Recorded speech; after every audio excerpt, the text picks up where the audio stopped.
Welcome everyone to episode number 17 on the Average Ontario Anglers podcast. What do you think about that, Jesse? Well, every week we say this, so I'm going to say the same thing I say every week. That's amazing. I thought we would have failed by now. No, we got to stop asking that question. Yeah. I need to figure out another way to introduce the show. Be like, hey everyone, it's me again, episode 17. So we have, the audience has actually helped a lot with this episode because we are featuring another classic. I can call it classic now, I think. This is the second one. Yep. An AOA Q&A. Also, I invented that, so if you like it, you're welcome. Yeah, it's one of Jesse's better, short jingles and things. Well, we're going to discuss another one of those that apparently people like, so we're keeping it. Well, here's the thing. We haven't done an AOA Q&A in, 7 weeks? Yeah. So we thought we'd do a whole episode of them. Oh, 100%. Oh, I'm excited for the Q&A. Don't get me wrong. I love that. So we're going to start off with an interesting fishing fact first. We're going to then move on to Triple T, as Jesse likes to call it, techniques to try. Andrew hates it. I love it. I forced him to say that. And then we're going to look into some of the questions from our listeners that have been posted on our message boards going out on Instagram. So again, in the future, if you ever see us, you have to follow us on Instagram and you see us asking for questions. Maybe we're going to choose the ones we like best. We're going to curate them ourselves, but yours might get asked on the podcast. So we'll start off things, hopefully off the bang. So with the interesting fishing fact. So let's see if it's interesting today, Jesse. Okay. I was running on the treadmill at the gym and I was thinking, I actually wasn't running. I was briskly jogging. And I was like, what interesting fishing fact? And I was trying to think of all these things, I'm trying to think of summer. Something summer related. And I was like, how about this? How about that? And I was like, it's boring. And I was like, what is one thing that perfectly, you hear the noise and it perfectly just is summer? It just comes to your mind. What's that sound? Cicadas. No, that's when it gets really hot. Like this time of year. Oh, okay. It's a bird. Swallows. A loon. Ooh. And loons are one of my favorite birds. 100%. In fact, all of my favorite birds are fishermen or anglers. I guess they're not anglers because they don't use rod and reel, but they're all fishers. I like this topic because I haven't even told you this story. When I was fishing out Sunday, I have a loon story, but I want to hear your interesting fishing fact first. Okay. So if you didn't know, if you maybe just moved to Ontario and have never seen a loon, I'm going to describe one for you. Look at the $1 coin. Yeah. First of all, look at a looney. It's called a looney. Or the old $20 bill. If you're old enough to have one of the old $20 bills with a loon on it, again, how's your back today? But anyway, loons are a swimming and diving bird found all throughout Ontario. This is what they look like. They are black and white checkered bodies, which is beautiful, piercing red eyes, and spear-like beaks. And they hunt fish, just like us. But I say the most distinctive thing about loons is their eerie and haunting call, oftentimes that you hear at night. That was a loon noise. I definitely made that with my mouth. Yeah, 100%. So I always think this, and quick story. Me and my wife went interior last year for her first time. Interior camping. Yeah. Yep. And there was a crazy loon on the lake, and it was just all night long, just making that, that crazy, eerie call. And I was thinking, don't loons sleep? Have you ever thought that? They're awake all night. What are they doing out there? Okay. So I looked it up. Do loons sleep? Apparently, they don't sleep a lot at night, and this is why. Loons take several naps throughout the day. Oh. And scientists, or I guess animal researchers, I got called out for saying science when it was actually biology a few episodes ago, so I don't know what it is. Isn't biology a form of science? It's a subgenre of science? Exactly. Haters are going to hate. But anyway, people that study loons will tell you that loons take several short naps, averaging 14 minutes, not 15, 14 minutes throughout the day. And at night, they sleep for up to an hour at a time, but that's it. I'm going to now say I'm going to go take a loon nap. Yeah. Going to take a loon, just here's the problem though. When I take a nap, it's not going to be 14 minutes. I'm going to wake up 14 hours later. Yeah. What time zone is this? So anyway, that's why you hear them at night a lot, and it may be annoying and sometimes creepy, especially when you're interior camping and it's dead quiet and you just hear this thing that sounds like someone's getting murdered. That's not a loon. That was some weird owl. So now you may wonder, why are loons called loons? And this is funny. And one of the definitions was a loon is called a loon because loon means diving bird, blah, blah, blah. Boring. Okay. Okay. This is the actual answer, and I'm going to say it's the actual answer because it's the interesting answer. And it's not made up by some random person, like somebody's grandpa. This is according to National Geographic. So it's... Who did the interview? Like my grandpa. Yeah, some grandpa. Why are loons called loons? And this is actually funny. It's because of how clumsy they are when they walk on land. So apparently, their legs are so far back. They're located so far to the rear of their bodies. Their center of gravity is like way off, and it makes it very difficult for them to actually walk on land. That makes sense. Have you ever seen a loon on land? I never have. And you know why? Because they literally can't walk on their feet. Like, they're clumsy. They fall. Their center of gravity, their chest is so heavy. Kind of like some ducks, like mallard ducks, when they're actually walking. Yeah, their chests are very high because they have to like tilt way back. Oh, yeah, that's interesting. So that's interesting. I want to see a loon on land now. Yeah. So the position of their feet makes it terrible for them to walk on land.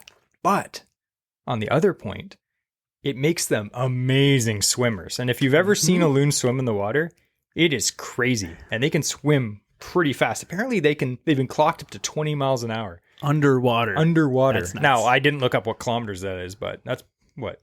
You're probably looking at 36 kilometers? Sure. That's faster than I can run. Like that? Yeah. I can't run that fast. But anyway, that seems pretty fast for a loon, but hey, that's what National Geographic said. Another cool fact about loons is they can actually stay underwater for up to 10 minutes. That's crazy. I always think, I'm like, I can hold my breath, and after literally 30 seconds, I'm like, ah! Not like Tom Cruise in Mission Impossible 5. Like, yeah, and when a loon comes up, you don't just hear it gasping for it. It's like, he just comes up and then casually breathes like it was nothing. Glares at you on your boat and is like, you're in my territory, and dives again. Exactly. So what helps loons be such good divers? Because they obviously dive not just for fun. They're not Michael Phelps. They dive because they're hunting fish. Just like us. Just like Michael Phelps. Yeah. So loons, much like Michael Phelps, are heavy. I'm assuming he's heavy. That guy's a monster. He's ripped. Yeah. Yeah. They're heavy. They weigh up to 17 pounds. Now, Michael Phelps is built like a loon. Yeah. He's a bit of a loon. No offense. They have solid bones. So most birds, I don't know a lot about birds because I like fish, but most birds have hollow bones, which makes them lightweight so they can fly. I thought that was a criteria to be a bird, honestly, because loons have solid bones, which helps them be less buoyant and better at diving. So I'm assuming... And they can still fly, though, too. With solid bones, they can still fly. And they can fly long distances. And there is a whole bunch of information about how far they can fly and all that kind of stuff, but maybe another time. But... that's one of the reasons they can dive so deep, and apparently they can dive up to 200 feet. 200 feet. So literally, like in Ontario, almost all the lakes around us that we fish, we have been in some lakes that are deeper than that. Yeah. But most of the lakes that are, in cottage country, the loon can easily hit the bottom anywhere. Yeah. No problem. That's crazy. And another reason that they can dive so deep, and this is funny, or not funny, it's very interesting. They can actually, as they're diving, expel air from their lungs and basically press their feathers together to expel every bubble of water to make them less buoyant. Yeah. So they can dive super deep. Wow. So loons truly, like, obviously they're on the looney in Canada. And the reason, again, that, we love loons so much is because I think we can relate to the loon, as weird as that sounds. It's so nostalgic too. Yeah. Like whenever I see an osprey when I'm fishing in the Kawarthas, I always hold my two fingers up. I'm like, twins. Like, we're doing the same thing out there. We're both trying to catch fish. And oftentimes that loon, he's catching fish and I'm just watching him catch fish. Yeah. But same with loons. Whenever I'm fishing and I see a loon, I love it so much. Yeah. It's like, okay, 100%. Buddy, there's my loon friends over there. Yep. And the other thing that I relate to with loons is loons are very antisocial. You notice that generally speaking, you only see one or two of them in one area of the lake. Yeah. I've seen sometimes a few of them together, like actually more than 10 at one point. But generally speaking, there's usually one or two loons and that's it in one area of the lake. Mm-hmm. But loons are our friends. Make sure that if you see one diving, don't cast towards it because you do not want to hook a loon because that thing will dive 200 feet down, pull all your line off, and give you a heck of a fight. But anyway, I thought that was cool because like loons are one of my favorite animals. And they're beautiful. I never knew any of that about a loon. Tell me your loon story quick. So the loon, I was out fishing on Sunday and I was fishing with a friend and not me. I look over. Yeah, no, you're fishing somewhere else. It's weird. Me and Andrew not fishing together. I'm just fishing. Just have a slow teardrop coming down my cheek. So I was casting with my new another shout out I gotta shout out this guy. It's the Hashimoto Concepts. It was the mag blade. I was casting that out. First time actually throwing it on the water. And How was it? I loved it. I love that bait. I got a nice largemouth out of it too. Sweet. But so there's a loon like coming around, and it's been around the area. You know, it's staying to his area. But I'm fishing the shoreline, fishing these rock piles coming up, and all of a sudden I look like beside the boat, and this loon's like swimming around. Like I love seeing them swim. Like they're crazy fast, like you said, and it looks so bizarre. And they use their wings. They use their wings. They look like they turn into like penguins underwater. Like we've all seen the videos of penguins in the ocean. Like they're insane. They're flying underwater. So is the loon. Like their legs are going mad and their wings are like kicking back. But because they're like checkered white and black, all you see is this weird like blob in the water just like rocketing around, moving. Like you can't really tell what it is. Yeah. So all of a sudden I'm retrieving my mag blade. And I thought it was like this big, there are muskie in the lake, so I thought this is like a huge muskie following this thing. I was like the head of a muskie with his like mouth slightly open, because all I'm seeing is like band of like white like stuff coming towards me. I was like, oh crap, I'm like freaking out. He starts figure eighting. And then I see this, and then I see the beak, and I was like, oh, this is a loon, and I start ripping it in because this loon's going after the mag blade, and I was like, this is a fishy lure then. Hunter, Yeah. if it can fool a loon, then I have ultimate confidence in this bait. So yeah, that was the first time I've ever had a loon though come after like an artificial bait. That's crazy. And again, seeing them swim underwater. Oh, it was scary. I'm like, like he goes. They're way bigger than you think too. Oh, they are. Like, And apparently they're dense like bread. well, I believe it. They have solid bones. So thinking of all these things about loons, was it designed? Loons are so cool. Like I wish I was a loon, honestly. Oh, you are. Oh, I am. Just a little bit. You know what? I knew Andrew was going to make that joke, and it literally took him like 6 minutes. So congratulations. Thank you. And we will tell you one more loon story, because I cannot not tell this story before we start the next segment. Me and Andrew fishing probably 7-8 years ago. We're fishing in the canoe. We're fishing this small lake up near Bancroft. There was this little floating section of cattails or reeds or something. It was an old stump. Okay, it was an old stump. And it had a bunch of weeds around it, or like reeds sticking out. Yeah.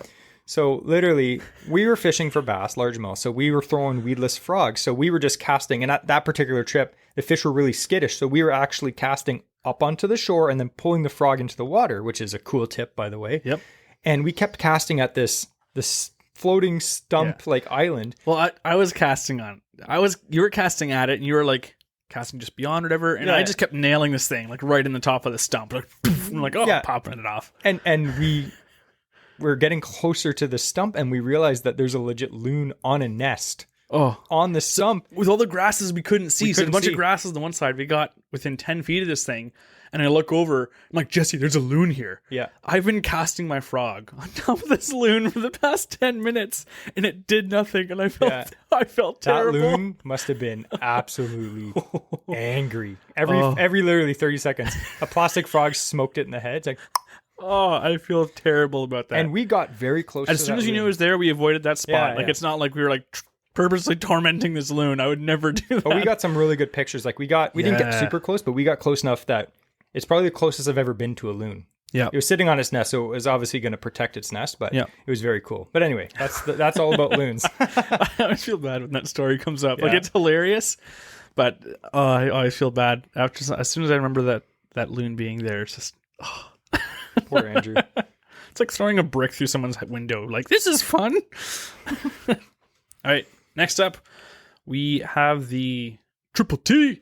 Triple T. You know what? We said, what is it? Techniques to try. We started it last week. That's T. Triple T. You have to do it too. Oh. No, that's quadruple T. Only do one. I have no idea. Andrew's trying to make me do gang signs or something. It's sign language. Okay. That's pretty much gang signs to me. So we posted this question last week for Triple T techniques to try. What other name would you call it? Because we want help naming this segment, and we only had a few people message us, and they all said it was okay. So I guess it's staying. So it'll stay unless someone gives me a really good name. But I thought we could do a really quick Triple T. It's a cool segment, 100%. Yeah, and we're going to do one every week throughout the summer, and Andrew actually has the one next week. But I prepared the one this week, and I thought we could talk about musky fishing technique, because musky season has been open for a few weeks now, and it's a technique that I've already caught 3 musky on so far this year. Not anything giant. Yeah, Ned rig. No. So if you can see, if you're watching this on YouTube, you can see I have a bunch of Chaos Tackle Medusas behind me. And you can see I have the big regular one. It's not that one. So I'm going to use the mini Medusa as an example, because in Ontario in early season, this is a very popular option. This is not a very big bait. I think with its tail stretched out, it's like, what, 12 inches? Like a little 10 and a half. Yeah, it's not a big bait. And I think the total weight of it is like 3 ounces. It's not a heavy bait, maybe 3.5 ounces. But if you don't know what a Medusa is, definitely check it out. But we're going to describe it to you. And Andrew's good at describing things. So describe picture this. a mythical creature that has snakes for hair. Yes. And then when you look at it, you turn to stone. Now forget that, because this is a rubber bait that kind of looks like a dragon with 3 like rat-like tails or tentacles coming off the back. But it has a flat bottom, so it will kind of glide. Exactly. So it's a pull pause bait. So it's a big rubber bait, very popular for musky fishing. This is actually the second smallest size that Chaos Tackle makes. Mm-hmm. They have these that go over a pound, which are giant, and they're for targeting like 50 plus inch musky. But in the area that we fish in the Kawarthas and generally everywhere in early season, smaller baits are going to get the nod. So the technique that we're going to talk about is called ripping rubber. Okay. For those of you that heard that little like odd chuckle, is because Jesse said get the nod, and then I didn't use audio and I just kind of nodded at his bait. So ripping rubber is very cool. So now if you're fishing anywhere, a lot of the weeds now are just starting to come up. They may be thick in some places, but generally speaking, the weeds are not at their full height that they're going to be in the summer. So muskie right now are still relating generally to shallowish water and weed lines in like the first deep areas of the lake. We've seen a lot of muskie so far in, I'd say, less than 10 feet of water still. Yep. The water temps aren't very warm yet, which is fantastic because the muskie are still shallow. Using a Medusa or a big pull pause bait, you can use whatever you want. You cast this thing out and they don't sink super fast, but they do start to sink. So as soon as it hits the water, you're going to want to reel your slack in quick. And then what you do is you either pull it, like you'll sweep your rod slowly and then reel the slack in as you're going, so that your bait literally gets pulled and all the twister tails are just twisting. It's and insane. Then when you stop the pause, it'll actually start sinking. And when it sinks, all the tails start kicking. And then as it's sinking, when you start pulling again, it jerks up and pops up and gets pulled forward, and all the twister tails are spinning. It's such a weird bait in the water. You're fishing it like you would be on a fast jig retrieve. You're not hitting the bottom with it. No. But it's similar to like you're fishing, like you're casting out ahead of the boat and fishing a jig. Exactly. And you can literally straight retrieve these because the twister tails, again, they have so much disturbance and action. But the cool thing is with ripping these things is you can actually cast them right onto a weed line or in shallow weeds, and you cast them right on top of the weeds, and you have to reel in fast and jerk your rod and reel in the slack fast, like a ripping action, and it'll actually hit the weeds, get stuck in them a little bit. Like we're not talking thick weeds because then you'll get snagged, but I'm talking sparse weeds, and then you rip your rod. Yeah, you get it onto like a couple leaves of cabbage, and then you pop it off. Rips through the weeds. And for me, I caught one on a slow pause last week. But the other two that I caught were on a ripping motion. And I think it just causes that reaction bite because generally speaking, both days I went, it was just like bright bluebird skies, not the best. So I wasn't using bucktails or anything. It was more like I wanted a reaction bite and I wanted something that has like crazy weird tail action. But it's a technique that so far this year has been really good for me. And I definitely recommend if you're trying to catch yourself, either your first muskie or just catch more muskie, definitely try that because that's a super cool bait. And they come in so many different colors. The one I have right here is it's called a perch color. But I also have done good on the black and orange. But anyway, that's Triple T for this week. Excellent. So we're going to then jump right into our questions from our listening audience, and specifically from people who are following us on Instagram and respond to our posts that we make. So the first one that we're going to talk about is from Ryhoff95. He asked a question, have you ever tried microfishing? By microfishing, does he mean like BFS? I would say it's micro baits. Okay. It's not necessarily BFS because I did microfishing way before BFS was probably invented. even invented, let alone, I heard of it. I'll have to say that I personally don't really do a lot. Like, unless you count using small baits for like perch and panfish and trout. Generally speaking, like if we're talking about bass, I think microfishing is, targeting larger fish, but with small baits. Yeah. So I'll let you deal with this because Andrew, if you didn't know, Andrew has BFS equipment. He likes fishing small stuff. Yeah. I'm literally the opposite. Like I'm ripping big rubber for musky and he's just like fishing this little baby chatterbait for perch. So I'll tell you the reason why I got into fishing small baits is we were, I'm trying to remember what lake we were on. We were fishing, I think it was Moira Lake back in the day. Yeah. And it was, we normally had gone there in the summer and now it was fall and we had no idea what we were doing for fall fishing. And so the bite was tough. Like there was a bit of wind and it was super cold. This cold front had come in and terrible. It was like we were catching literally nothing. We're all getting skunked. And so I had these little micro tube jigs that I was using for ice fishing for perch. And I had that on a small little trout hook. And then right above it, about 6 inches up, I had like a 16th ounce split shot and just pinched that onto the mono. And I'm fishing probably 12 feet of water with like this sparse like cabbage coming up and like long milfoil. And I'm just like dropping it down beside the canoe and just kind of like weaving it through. And it took forever to sink down too. But I'm just like weaving it through the weeds so it's not getting snagged because it took too long to like cast out retrieve. And I'm just fishing below the boat with this thing, and I started catching bass. Mm-hmm. Nothing huge, but I was catching like half to maybe 1 pound largemouth, which was a big improvement on top of the nothing we had. Yeah.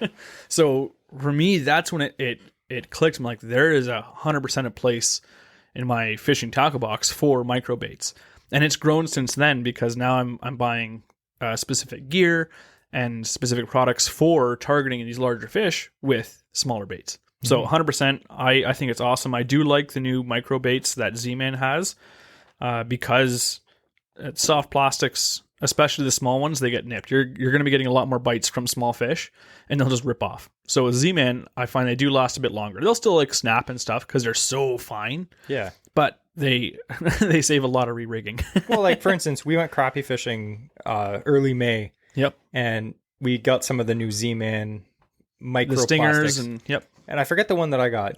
Is it the Stinger? It's The like Stinger has a little like point on the back. Yeah. Yeah. And I think I bought it and they come in a pack of like 8. Yeah. Maybe. And I think that I broke 2 all day. Yeah. So that's not bad. And I went through almost a whole pack of 8 on another brand. They worked great actually. That was True North Baits.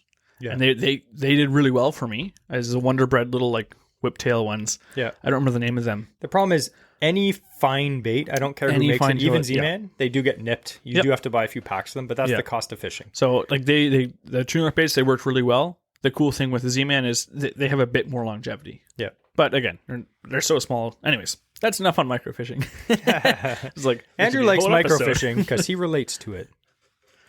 I'm a small man. I'm only 6'2". He's tiny. Another one from Open for Bassness. What do you think made Shimano and Daiwa the top 2? Well, he says top 2, but the top 2 companies. I know we've talked about this before. Like if we had a specific amount of money and we wanted to get a new rod or reel, we primarily look at, or especially with reels, we primarily look at Shimano and Daiwa. Yeah. And we've used all brands. Yeah, my first decent reel was Abu Garcia, and I still have that today. I don't use it much, but I still have it today. So like right now, the reels that I own, again, lots of Shimano, lots of Daiwa. I have Abu Garcia. I have Okuma. What else is there? Penn. Pfluger, Penn. Yeah, I have a Penn reel as well. Like tons of reels, like tons of different brands, and generally, they all work well. Yeah, the difference between a brand, this is my opinion. So Shimano and Daiwa, they've been making reels forever. They're the OGs. Yep. Okay, my opinion that Shimano and Daiwa make some of the best reels on the market is because they own their own factories. So, like, say you have your own factory and you're making a product. If you have to make any little changes, you could be like, okay, we're fixing this, we're going to do this, we're going to improve with this. The quality control is fantastic. Mm-hmm. If you get another company to make your product, like a lot of other companies, they get their reels made by a company that makes reels. And again, they're made to their specific specifications, but they themselves do not make reels. You know how much machinery and R&D and investment it would cost to make a manufacturing plant to make your reel? It doesn't happen. If you think that your small company that you're buying reels from makes their own reels, they're not, believe me. Shimano and Daiwa I'm pretty sure they're one of the only large companies that makes their own reels. Is that to say that other companies don't have good reels? Like, look at Abu Garcia. They don't make their own reels. They make great reels. Yep. Okay. 100%. And even like Amazon brands, like look at Cast King, Piscifun. They make good reels now. Like it doesn't take a lot to make a good reel. The difference is, in my opinion, Shimano and Daiwa, they're the kings because they have had years and years to refine what they've been doing. Yes. The other thing I would add to that is, as consumers, we're getting very like adult about this. Yeah. As consumers, we generally want the latest and greatest. So because Daiwa and Shimano will have their own R&D and they create from the scratch, their ground up, their new reels, new technology, they're oftentimes the first reels to have that technology released to the public. And then it'll take 2-3 years and then trickle down effect. And then other companies will be able to copy that. Other manufacturers will have that. And then all the reels in the market will have that technology. But if you want to have something specific, that's the latest stuff, then you're generally going to find it with either Daiwa or Shimano. Yeah. And again, some people do not like either of those brands. That's fine. Yep. Some people are hardcore Abu Garcia fans. Some people don't really care about what reel they use. They just want to go out and catch fish. Mm-hmm. When you become a gear snob, most gear snobs are going to be using either of those brands. It's because they make the best. There are great reels. Like there's some reels that I'm actually looking to get. I actually am looking at Abu Garcia musky reel. Mm-hmm. I think that's going to be one of my next musky reels because the Tranxes, the Shimano Tranx, they're so overpriced now. I just got a Pro Rex this year and I'd say they're expensive, but they're reasonable. The mm-hmm. Tranx is a lot more now. And Abu Garcia reels are in that reasonable price range still. So I actually want to try one of those. So I'm not against using different brands of reels, but if I had to buy only two brands, it would be hard for me to choose between Daiwa and Shimano. I used to be a Shimano like fanboy. That's all I bought. And then I started buying slowly Daiwa, and Daiwa has slowly started winning me over. Mm-hmm. I find for the money, this is just my opinion, but I feel like for the money, you get a better high performing reel at a slightly lower price than with a Shimano. Yeah. Like for instance, one of my favorite reels ever is the Daiwa Tatula SVTW 103. I've recommended that to so many people.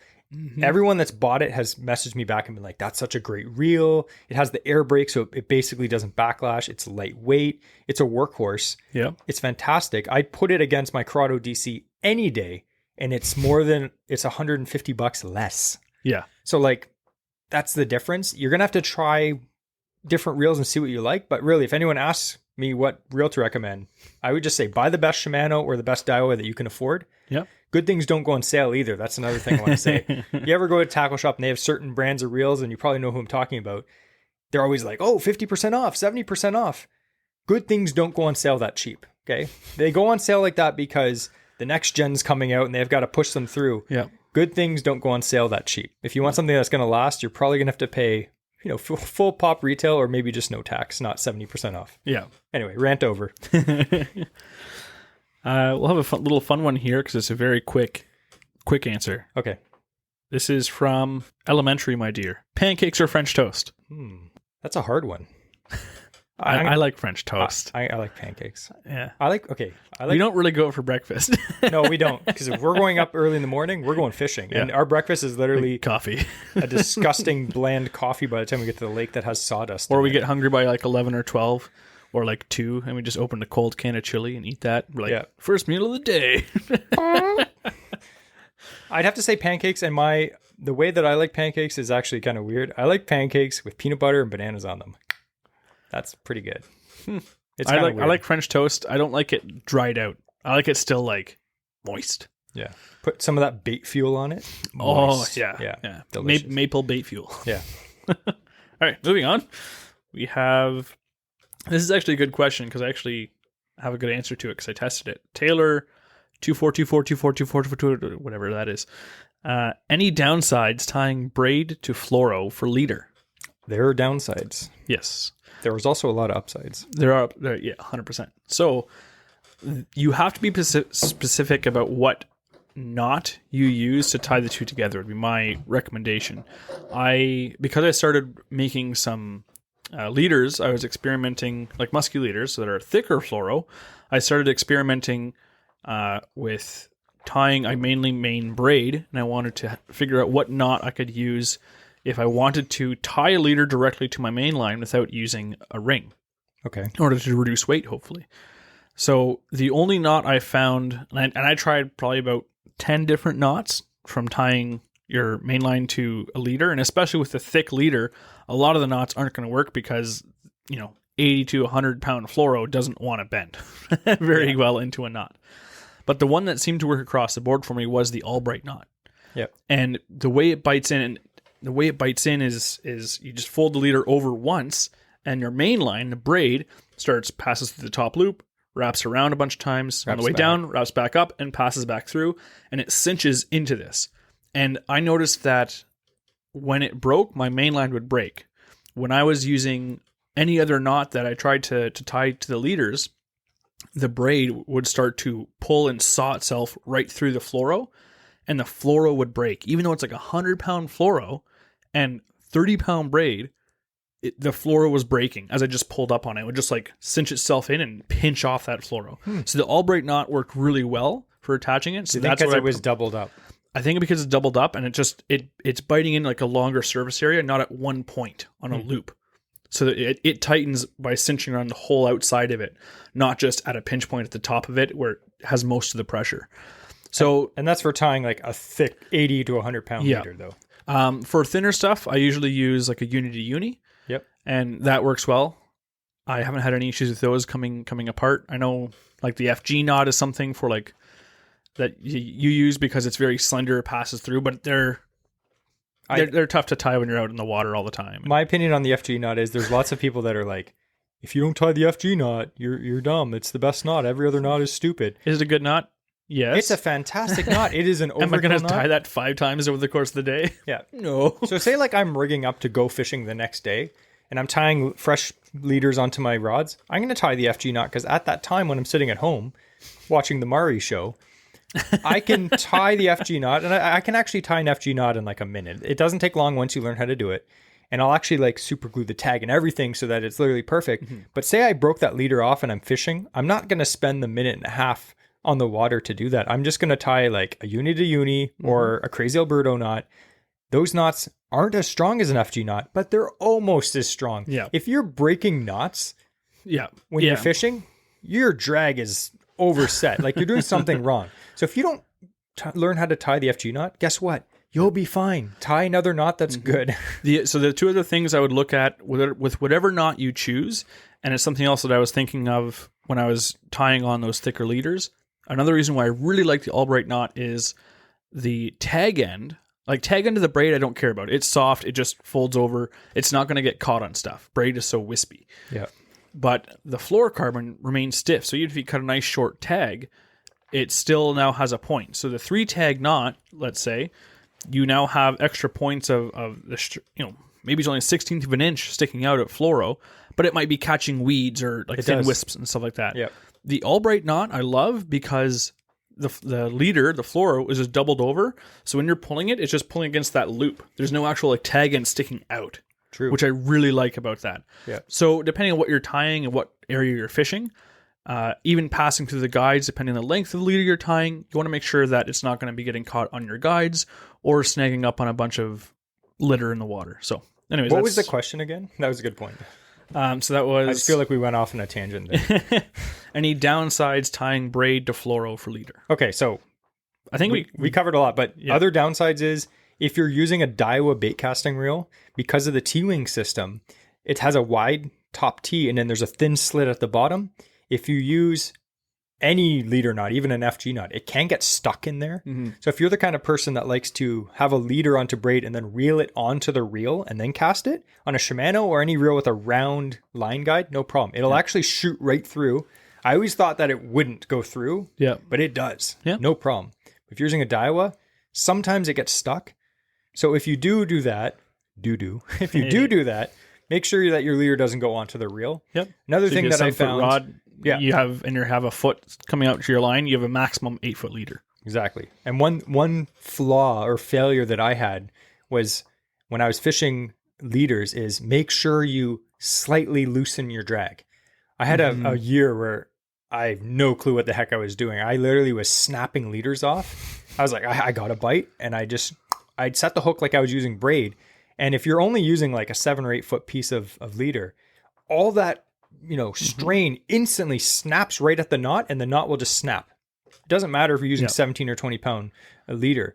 So make sure that when you set the hook, your drag just slips slightly, or else it will snap. So careful. That's a really good point too, because going back to our line episode, people who have heard that one, you remember that fluorocarbon, although it does have stretch, it only starts to stretch after 50% of that force is exerted on it. So that means that on a very quick strike, it doesn't want to stretch instantaneously like mono does. So if you're setting the hook, like I said, with braid that has zero stretch, your fluorocarbon's first instinct is to stay rigid until there's enough force exerted on it. So it is more susceptible to like a shock snap than mono is. Yeah. So just keep that in mind as well. And one last thing to add, don't be afraid to use monofilament leaders. Yep. I think like the norm is everyone's like, oh, you have to use fluorocarbon. You have to use fluorocarbon. Fluorocarbon is great. There's a lot of advantages to using it. Like we said in the line episode a few podcasts back, if the water's not gen clear, believe me, you do not need to use fluorocarbon. No. You can use a nice quality monofilament. Don't use like Trilene XL. Like buy some decent like Maxima or some nice like Suffix line. Use it as a leader. You'll be fine. Believe me. And it has a lot of really good abrasive resistance. Yes. And it's stretchy, but not too stretchy if you buy a good. I think some people think, oh, they think of mono and they think of like it just stretching like crazy. If you buy a good mono, it does have stretch, but not like an elastic band. Yeah. So definitely try using mono instead of fluorocarbon if you can get away with it. And also, why would you want to do that? It's way cheaper. It's way cheaper. You can buy a nice spool like Maxima, like leader material for like $4 or $5. The great thing too is even with mono, if you were going to tie on some line, a lot of the times if you have bought a spool before and you put on 10-pound mono or 12-pound mono on another reel, you're left over with an awkward 30 or 50 yards of line that won't fill a spool. Exactly. There, you got leader material 100%. for free now. Yeah. So 100%. make use of that. So next one, this was sent in by Derek Alipsa. And he had a really good question, actually. Not that the others are bad, but I thought this is a really thoughtful question, was how we can manage our time on the water when you only have a few hours to go. So he says that he's usually between 5 to 8:30, and that's the only time he can go. So you got a couple hours in the water, a few hours in the water. Like that's after it. work. Yeah. And we do this all the time. Like sometimes like we'll just like, hey, Friday after work, let's go shoot up to a lake that's close. Yep. I mean, we'd all love to drive hours to go to a lake that isn't pressure, but like sometimes we just go to our local lake, which is only half an hour away. Mm-hmm. But yeah. So his kind of bit further into it is he says that he doesn't know whether to explore new spots or hit up spots that he knows to be productive already. So he's just curious as to what our ideas would be on that. So for myself, I like to always experiment a bit when I'm on the water. So if I'm going to be trying out new gear or new lures, new presentations, I'll try and focus in areas where I already know there are fish, and I want to see how productive it is, this new technique or whatnot. Yeah. If I'm using stuff that I already have confidence in, I like to try and find new spots, because the grass is always greener, right? If you can find that spot that's even better than the others, that's awesome. Yeah. But to me, it depends on primarily the mindset. If I've been fishing, every week for the past 2 months, it's 100%. I just want to try something new. I want to try new spots. This is my first time on the water that season, or it's been a while, and I've really got an itch, and I want to 100% go out there and catch fish. I want to have as many advantages in my wheelhouse to catch fish, especially in a limited amount of time.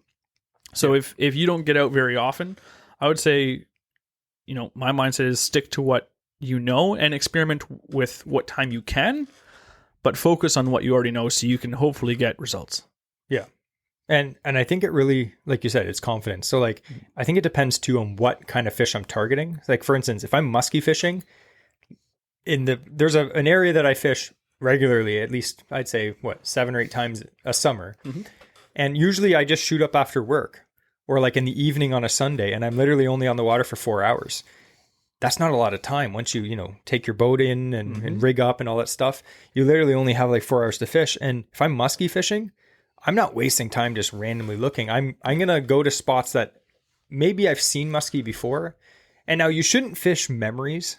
That's, I think, one person's flaw. But generally with musky, they're there for a reason in certain areas. I'm talking there's a nice deep hole beside a weed line in shallow water. There's obviously like, that's a high percentage spot. And if I only have a little bit of time, like you said, I'm going to fish the highest percentage spots. I'm not going to be searching for new spots.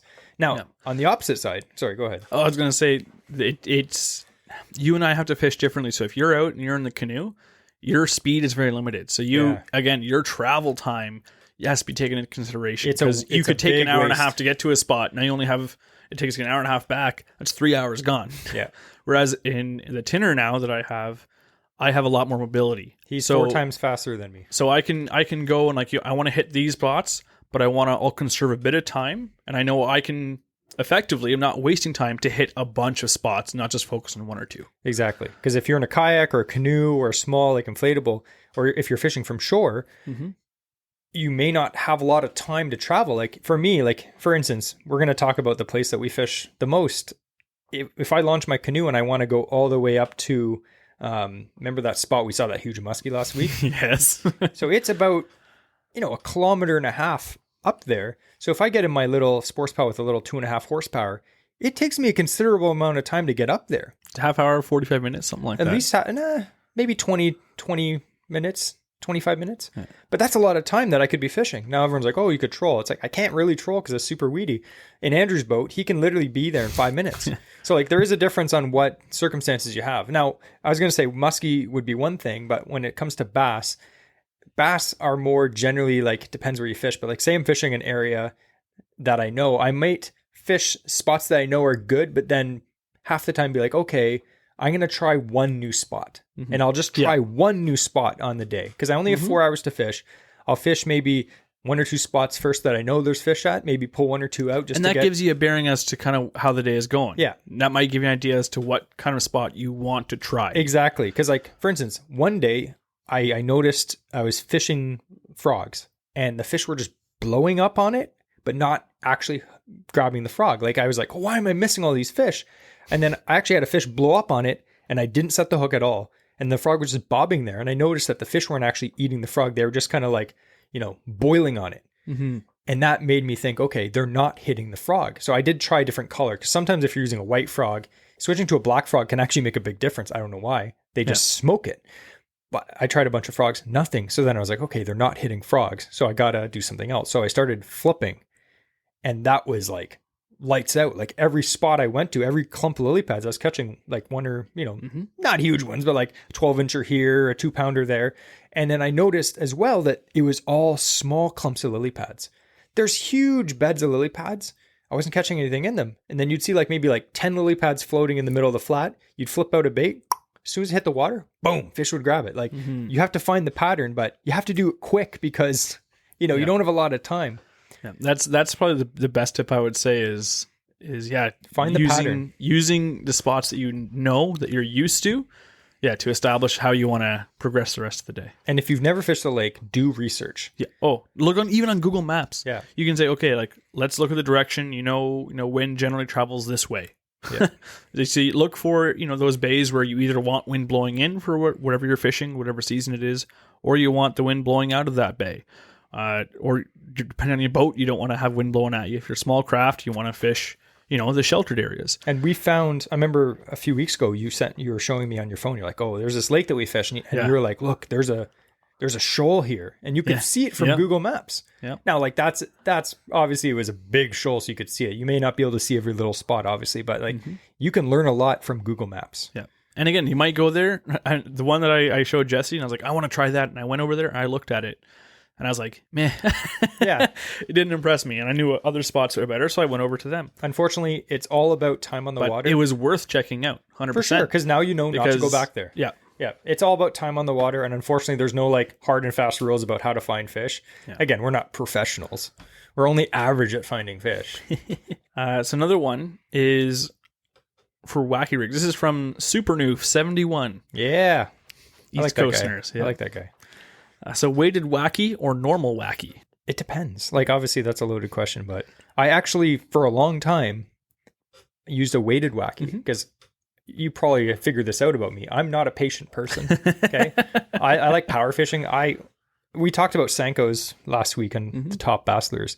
I hate lures that are not efficient. Sometimes like if I can get away with it, I want to flip a bait in with a heavy weight and it just plunges down to the bottom to get that reaction strike, because I can cover 10 times more water and find active fish instead of waiting for a wacky worm to slowly sink to the bottom. Does it catch fish? Yes, but I can also catch that same fish probably on a flipping bait and cover 10 times more water. That's I go for the odds of finding active fish. But when the fish are moody and finicky, you know, a weightless one is amazing. For me, I'm a big believer. So again, when I tie on a wacky rig, it's because other stuff isn't working, or it's my follow-up bait. Yeah. So I know there's something there. It's worth for me to wait it's worth it for me to wait for it to sink down slowly. Yeah. I want it as slow as possible, essentially, enticing that fish for as long as possible in that finite area. So for me, I like unweighted because I'm not trying to cover water with it a bunch. It's for, I know there's a fish there, and I'm willing to I'll wait the 30 seconds for it to sink down 10 feet into that like log jam that I missed something on a jig with. And then usually when you start reeling in, the fish is on. Yeah. Yeah. Now, that being said, in general, if I'm fishing in less than 6 feet of water, it's always generally going to be unweighted. Yeah. And if I'm fishing deeper water, I don't like a super heavy weight, but I had for a while those like VMC wacky hooks. It has a little weed guard on it, but it's just like a 16th ounce weight. Yep. And I do notice it does really give the wacky worm a lot more action because it's actually pulling it down, and the wacky worm's just flopping down there. I have noticed that they worked good. So, I mean, like, it's up to you. If you fish, again, we generally fish the Kawartha Lakes, which are generally speaking weedy, shallow.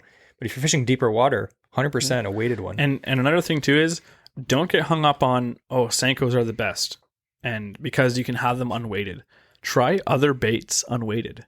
You can, guess what? You can take a beaver bait, hook that Texas rigget, and just cast it out unweighted. Yeah. And that thing will slowly like glide down. Guess what? Fluke. Like a fluke, right? I love the fluke. Yeah. Try other stuff, and you can rig it however the heck you want. But try other plastics unweighted. See how they act. Because, you might not be getting that huge action that you normally see off these baits, but you don't get a huge action off a wacky rigged worm anyways. So that subtle presentation might be the deal, and having unweighted might be just awesome. Yeah. So to answer your question, both. Super Noof's like, what the heck, guys? Come on. You haven't answered any of these questions. He had the thumbs up on our video on YouTube, and he just put it to thumbs down. Dang it. So I'm weighing in at unweighted. We actually, speaking of this, we'll get into depth because next week's episode is all about fishing stick baits. Yeah. And we have a really cool stick bait sponsor. We're going to get into that next week. It's a secret. It is for me. It is. I haven't told Andrew yet. So the next question from Patrick Burke. Best 3 colors for the Kawarthas. So the Kawarthas is a huge... Are we talking bass, walleye, musky? I would say... Let's talk bass, because it's bass season. It's bass season. Okay. I'm sure that's what on people's minds. It was just bass opener. Yeah, and I guarantee someone right now is like, bass are dumb. I literally had a guy message us on Instagram saying, bass in Ontario was overrated. I'm like... Let me guess, is he a full-time steelheader and nothing else matters? Well, he's a private account as usual, but I was like, how is bass underrated? Ontario bass fishing, like for smallmouth, is world class. Yeah, it's underrated. But anyway, Kawarthas, let's talk bass. I'm going to talk largemouth, you talk smallmouth. Okay, you go first. White. No, okay. Yes, I agree. White or white with chartreuse in it. Yes. Just something bright. Yep. How about you? Largemouth color. Largemouth, green pumpkin. Mm-hmm. Something like that. Like just a natural green pumpkin color. That's going to do good for largemouth and smallmouth in any Kawartha lake. Or any lake in North America. Yep. I was going to say, a green pumpkin as well. I like the green pumpkin that have like a bit of white in it too. Yeah. Actually, a really cool color that Evergreen has. It's called, I'm sure a lot of other guys have it too. It's called green pumpkin shad. And it's green pumpkin, but has a little bit of the white sparkly shad on the bottom. Yeah. It looks very, very bassy. All right. So another largemouth bass color. Black or black and blue. And that's just a color that I think just because of the contrast, there are some guys and girls that literally just fish, like they're fishing bass and it doesn't matter the conditions, dark, bright, cloudy. It's a black and blue jig or a black and blue Texas rig. It flat out works. I don't know why. It looks like literally nothing natural. Maybe a leech, but like generally, I find if you're flipping, I don't think it matters so much about the color. if a bait's whipping by their head fast, they just grab it, and a dark color just stands out the most, especially when you look up against the sun. So I think black and blue or black and purple, anything dark is just, it's a great color. Yeah. Yeah. The third color I would say for smallmouth is like a brown or reddish brown. Yeah. Like again, black works, perch colors work. They're all like great. just like a crayfish color. Yeah, like a nice crayfish color. And even if you go like fire red, like the Rapala, like red crayfish, right? Like the fire craw. Yeah. Like that still, that works. That color is fantastic. And on on jigs too, I have a lot of Stony success. last year. Remember, we were actually we were catching smallmouth on this rock, like shoal. And one of the smallmouth we caught, I looked in its mouth and it had like a full out craw in its mouth and it was literally red. Remember that? Yeah. So I put on a fire craw chatterbait and we started smashing them. Yeah. And I'm like, coincidence? I don't know. But the crayfish were literally red. So yeah, for me, it's kind of ranges between brown and red. Yeah, it's oftentimes I'll have like a brown jig, but I'll tip it with red craw. Yeah. Trailer. And then I'd say like just one color that I think just does good anywhere is just like a perch imitation or a bluegill. But like perch for me, like if I'm fishing like a jerk bait or especially in the Kawarthas, perch are all over everywhere. the place. And they're all like 3 inches long. and everything eats them. Walleye, bass. And I think the colors that we mentioned, green pumpkin, black and blue, white, and perch, that is for everything. That's for walleye, that's for bass, that's for musky. Can't go wrong. Musky, I would add black and orange. Yep. Okay. 100%. Yeah. So another question here, I don't know who this is from, but they messaged us directly. So he's saying that he has 2 rods and reels when he goes fishing, and he fishes the Kawarthas mostly for pike and bass. Okay. So he doesn't have like a whole bunch of rods like we do on the boat. he has 2, and he's wondering what the best way to change lures is. So he says he normally uses wire leaders because, again, pike in the area. I fish leaders a lot of the time. Whenever there's pike around, I fish leaders a lot. I always risk it for the biscuit. But he says, and which is my issue, using when he goes through weeds or uses a frog, the leader gets caught. Yeah. So again, I kind of talked about this already with tying braid to fluoro because that's what I do. And what I've started to do is I've making my own leaders. I'll sometimes tie directly to the leader using that Albright knot. So there's no split ring, there's no swivel, nothing. Because again, unless I'm using a spoon or a spinner, I don't see the need for a swivel. Yeah. So, and again, you can have just a small solid welded ring, but I find using that, just tying an Albright knot directly to the leader, it's a fluorocarbon leader for pike, which I prefer over steel. We talked about that in another episode as well. But again, that's personal preference. But that slides right through the weeds. Weeds do not get caught on the leader. And at the bottom, I'll have a little crimped section that has either a fast attach, which is like a little twisting attachment. So you just twist it onto your bait and it clips in, and then you untwist it. And we like those. I like those because, again, as things are coming down your line, at the top of that fast attach, it's just a single ring. So nothing for it really to get caught on. And the clip on it doesn't have like weird metal arms poking up. They're all pointing towards your bait. So there's no exposed points of that steel fast attach that's actually pointing up your main line to catch anything on. There are a lot of snaps that literally are terrible in weeds. Yeah.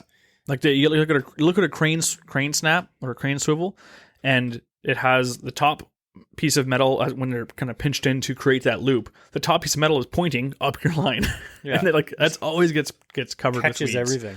So that's what I would recommend is even if you're, for anything, getting the fast attach style will help a lot. Yep. Or they have other micro snaps that have, they're more enclosed. The VMC makes they're like a teardrop shape. Yeah, the crankbait snaps are pretty good. And they're strong too. So again, look for ones that don't have any exposed metal that's pointing up your line. And again, if you can eliminate the swivel or a ring off at the top of that leader, that will also help in helping it come through weeds, and then you still have your protection. It's true. All right, we're literally almost done, so what are we doing now? All right, so I wanted to mention one thing because we had a lot of engagement online about pickerel and walleye and the name, and people getting upset and on either side of it. So I would like to mention, sometimes I post stuff like that just to start fights.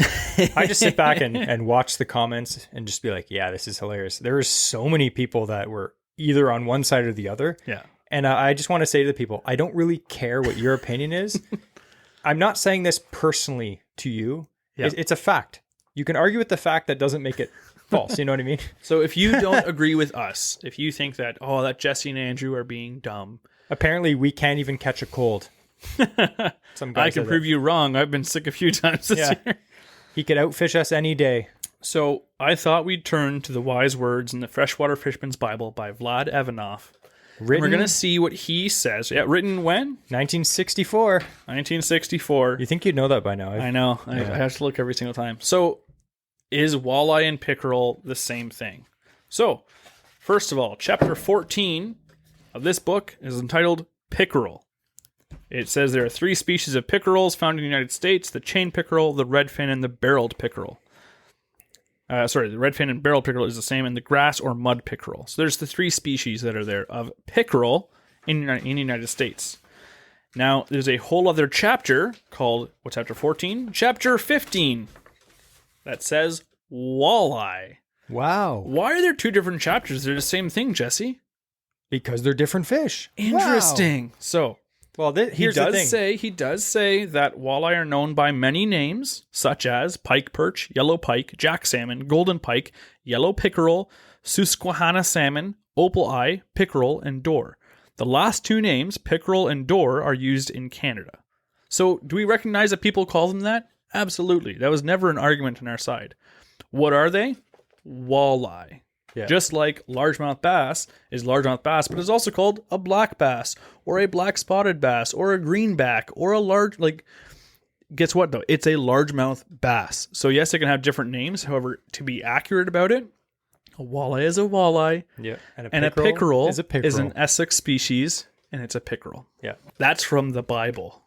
The Fisherman's Bible. It was funny though. And if you have I bring that up just because I'm like, people are getting upset about this. So that's funny. why I brought it up. If you want to have a laugh, check out our Instagram, check out that post for the comments. Just literally look at the comments, and so many people. I haven't been insulted so many times on Instagram. Just people calling me a complete moron. But you know what? Those insults roll right off us like water off a loon's back. Exactly. And we dive to the deep depths of we don't care, and then come up after holding our breath for 5 minutes. 10 minutes. Woo. Oh, sorry, 10 minutes. So that was a fun episode. I like that. I always like the Q&As. It's nice. We used to do them all the time, and I think we're going to start doing them maybe once a month. Yeah, doing it more regularly because, again, we have a lot of questions from you. We love the engagement we get with our listeners, and if we have the opportunity to give you a shout out on, I was going to say on the air, not that this is like radio, but if you get a shout out on the podcast, I mean, that's always fun. Yep, for sure. And next week we have, again, like we said, we have an episode all about fishing stick baits or Sankos. Yep. And we have a really cool giveaway. Anyway, we're looking forward to it. We actually have, and if you're one of those persons that doesn't fish for bass, you're going to hate this podcast for the next few weeks because we love bass fishing, and the next few podcasts are about bass. Yeah. And bass is the largest, I would say, freshwater species industry. Yeah. So, of course, we're going to be mentioning a fair bit about that because there is so much information, so many techniques, as well, and such great fishing around here for bass. It just opened. So this past weekend, Zone 17 opened. This weekend, a lot of the other zones, like Zone 15, and a lot of the other zones open for bass. So like it's on a lot of people's minds. You want to get out and fish for bass. And really, it's the shortest season of pretty much any freshwater fish in Ontario is their bass season. Good season, yeah. I think the season closes like late November, December. Like no one's fishing for bass that time of year. Well, not us in canoes anyway. Anyway. So thank you very much for listening again. If you haven't yet, please follow, subscribe, leave a review. Leave a rating on whatever you're listening to this podcast on. We also have Patreon, which we mentioned a couple times before. You can find that Average Ontario Anglers there on Patreon. There's be a link posted below. That's completely voluntary. It's just something that we'd like to put out there because people have asked in the past, how can we support you? And now we have an avenue for people to do that. So it's like buying one of us a coffee.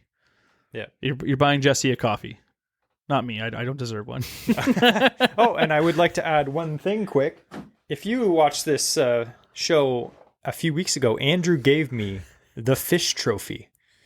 And I got that trophy for all the hard work I do editing this podcast. Blush, blush. Now I shall pass on this trophy to Andrew.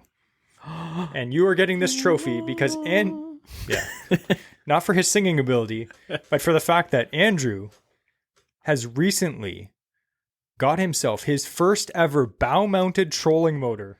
So you get the fishing award. Yay! We're proud of you, son. Also, I'll get to use it too, even though he paid for it. Oh, one thing we didn't do. What? I didn't give you a rating for your interesting fishing fact. I was hoping you forgot. No, Okay. come on. I am going to give you, for the first time ever, 100. 100? A+. I love that. That was like listening to like a BBC episode about loons. Except, not a David. cool English guy. Yeah, not David Attenborough. Yeah. He only gave me 100% because I just gave him a golden trout trophy. I just remembered I forgot to do so before. But I was going to give you 100% from the get-go on that. I like that. Plus, I like loons. They're my favorite bird as well. And water bird. you're insane as well. Thank you very much for listening, and we'll see you next time on Average Ontario Anglers.